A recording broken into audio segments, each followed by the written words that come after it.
오늘은 지난번에 말씀드렸듯이 아시아나항공에서 발행하고 있는 연구체에 대해서 한번 깊이 있게 생각해 보도록 하겠습니다.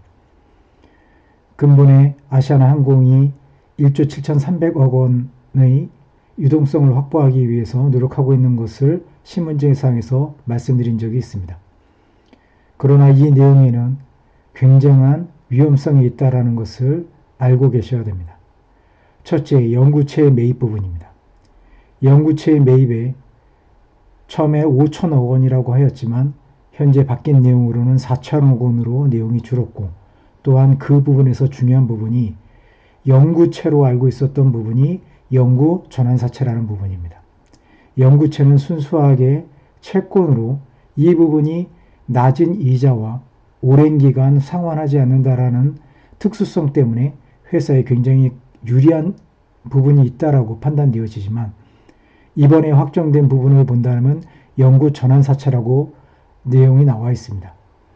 연구 전환사채는 말 그대로 말은 연구지만 전환사채인 것입니다.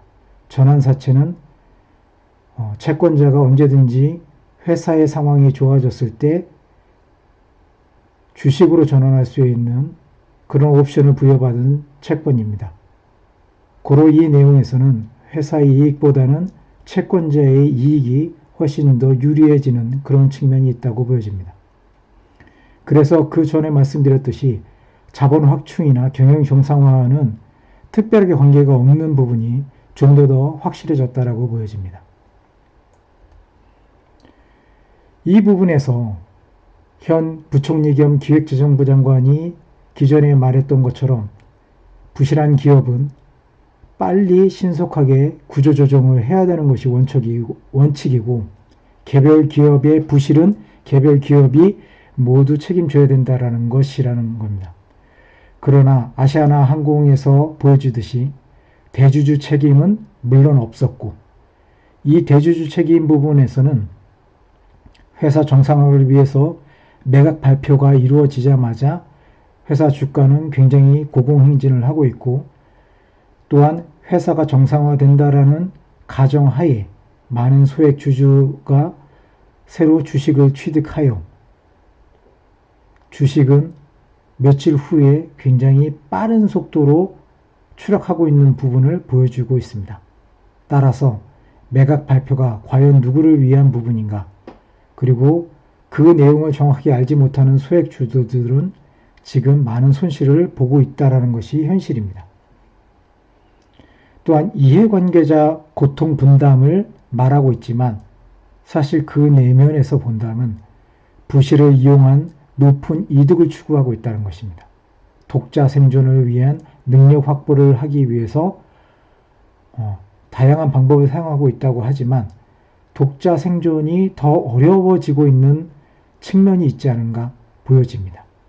그 부분은 연구체 매입 부분에서부터 연구 전환사채로 바뀌고 금액도 4천억 원으로 줄어드는 부분, 이 부분을 통해서 채권단은 이익을 극대화하고 기존의 현 대주주는 전혀 손실을 보지 않은 상황에서 부실 책임을 모두 매수자에게 이전하는 그런 효과를 보고 있는 듯합니다.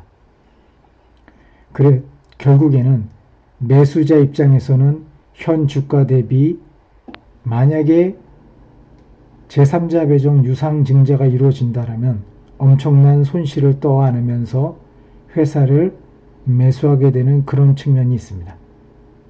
이 부분은 이후에 나와 있는 다른 부분에서도 확인할 수가 있을 것입니다. 그 전에 말씀드렸듯이 매수자가 5천억의 회사를 매수하게 되면 매우 싼 프리미엄으로 회사를 인수하게 되고, 또한 이 자본은 충분한 자본이 아니기 때문에 매도자 입장이든 매수자 입장이든 굉장히 어려운 측면이 있다. 고로 매도자 입장에서는 회사에 새로운 추가 자금이 필요하고 앞으로 그 부분을 어떻게 해결할 것인가가 굉장히 위험한 상황으로 갈 수밖에 없는 그런 측면이 있기 때문에 5천억의 자본 출자로는 어려움이 있을 거다. 고로 매도자든 매수자든 5천억은 힘들지 않을까라는 말씀을 드린 적이 있습니다. 그래서 1조 원대면 매수자 입장에선 적당한 프리미엄과 부족하지만 자본을 어느 정도 충당을 하고, 매도자 입장에서는 매각 이전의 측면에서 본다면 나쁘지 않은 조건과 추가 자금 지원이 필요한다는 어느 정도의 타협점으로서의 1억 원은 있을 거다라는 말씀을 드렸습니다. 그러나 이번에 발표된 영구 12 발행으로 본다면 매수자 입장에선 결코 1조 원대의 자금을 투입하면서 아시아나 항공을 매입할 이유가 없어지는 것입니다. 5천억도 어떤 측면에서 본다면 굉장히 비싼 금액으로 볼 수도 있는 금액으로 보여집니다. 이 부분은 추후에 어떤 식으로 진행될 것인지 더 지켜봐야 될 것이지만, 지금 측면에선 5천억도 굉장히 비싼 금액이 아닌가라는 생각이 들 정도입니다. 산업은행은 영구 전환사채 발행으로 꽁도 먹고 알도 먹을 수 있는 그런 좋은 옵션을 가졌다고 생각을 하지만, 매수자 입장에서는 마치 눈먼 호구가 된 것 같은 그런 상황이 진행되고 있습니다. 아시아나 항공은 비싸게 살 이유가 없어진 그런 매물이 됐다고 보여집니다.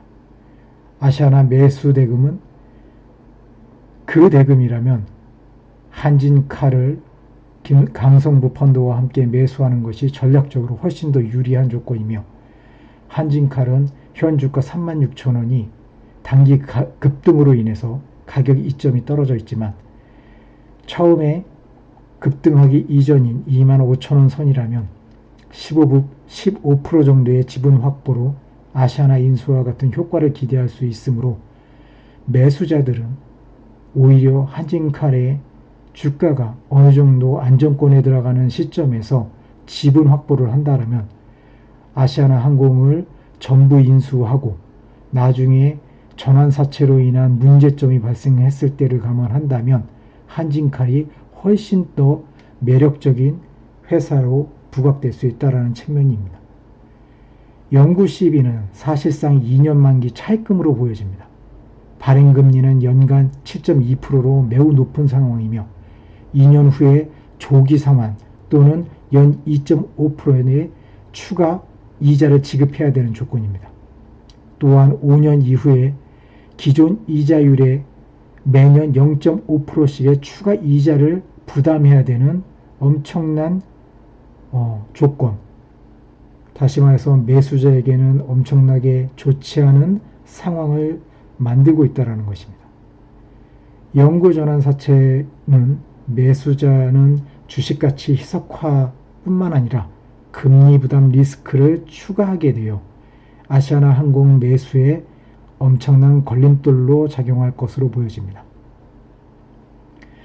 2년 이내에 주가가 상승할 시 이 부분은 매수자가 2년 동안 잘 회사를 관리하고 경영해서 주식이 정상가치보다 더 좋아지는 상황이 된다 하면, 현 채권단은 이 영구 시비를 주식으로 전환하여 지분 가치를 극대화하려 할 것이며, 매수 회사로서는 기껏 회사를 정상화시킨 다음에 주식 가치를 희석화시키는 리스크를 안게 되는 것입니다. 2년 이내에 경영정상화가 실패하더라도 채권단은 전혀 손해날 것이 없이 금리 부분을 더 높여가면서 회사에서 이득을 취할 수 있는 그런 상황입니다. 고로 매수자에게는 주식가치 희석과 금리 부담 리스크를 떠안기는 결과를 초래하는 것입니다. 영구 시비 발행은 채권단이 아시아나 항공에 대한 근거 없는 자신감과 오만으로 인하여 이런 행태를 보이는 것이라고 판단되며, 매각 실패 시 부채 상환 리스크로 덤핑 매각 수순을 밟게 될 확률이 점점점 높아지고 있다고 보여집니다. 왜 이런 무모한 판단을 했고 이런 도박을 하고 있는 것인지는 아무도 알 수 없지만 분명한 것은 아시아나항공에게 있어서 영구 CB 발행은 결코 좋은 옵션이 아니라는 것입니다. 감사합니다.